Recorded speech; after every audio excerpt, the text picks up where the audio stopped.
Hey, it's Dr. Amanda with StraightSmile Solutions, StraightSmileSolutions.com, and today we're going to be talking about, yay, SDB in kids.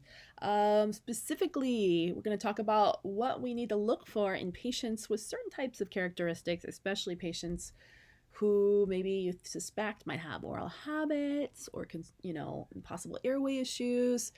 It's a great idea to check on every patient, but it's a little bit invasive, so I tend to only really check if I see signs of SDB. Perhaps I've given them an SDB screening form. Obviously, class 3 patients, open bite patients, long face patients are patients I would definitely be checking for this on.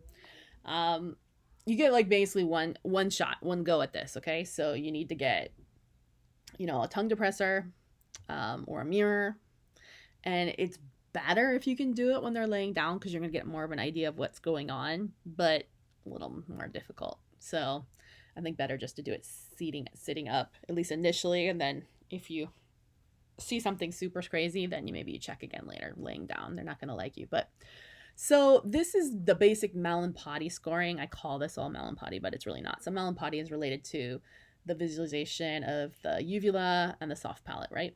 So class 1, class 2, class 3, class 4. That's more in OSA patients, in adults. In kiddos, I'm looking at that. I mean, obviously, we see all kind of stuff here. We see uvula. It's highly unlikely you're going to have this in a kid. This is more in adults, with fat necks and stuff like that. But I'm looking more at the lingual tonsils, right? Do we have them? Obviously, there's a huge difference between this and this, right? I mean, this is still a class 2 Mallampati. You can see the uvula, but there's some major, almost kissing lingual tonsils here that clearly obstruct an airway. And this is just these tonsils. I mean, there's still adenoids and other stuff that you're not going to be able to see. You're going to be able to see them in a ceph, but you're not going to be able to see them, clinically. So when you have this, you probably have other stuff. And, they are having a rough time. This kid guaranteed is having a rough time.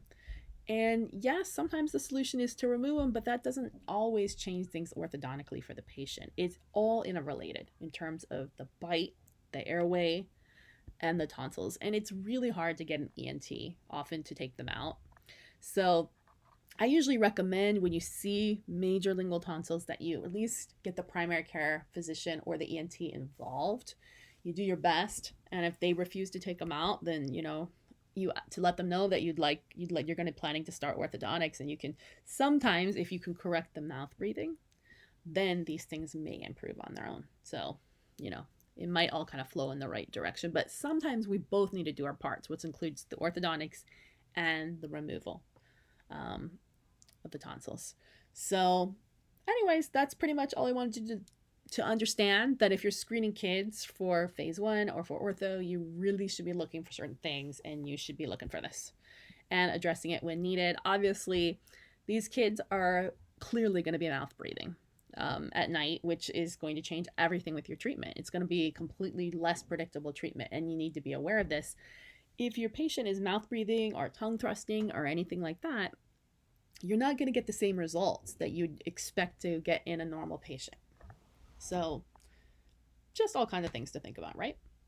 So keep that in mind, and often you need to correct the habits. I always say this, correct the habits before you do the ortho or concurrently. But you can't always just jump into the ortho. I see this in adults, I see this in kids. Whoa, pump the brakes. Yeah, we got habits here. You got to address those, whether you work with a mouthfunctional therapist, you have some type of device in there.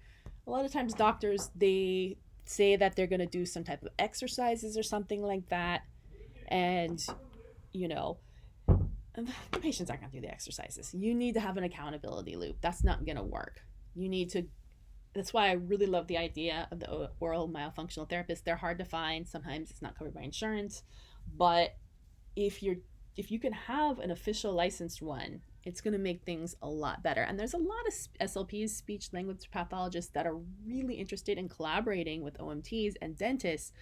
I'm on a lot of their message boards too, and you'd be blown away by how many are asking to connect with dentists and orthodontists, and they feel like they're not being part of this whole team. We need to be a whole comprehensive, unified team.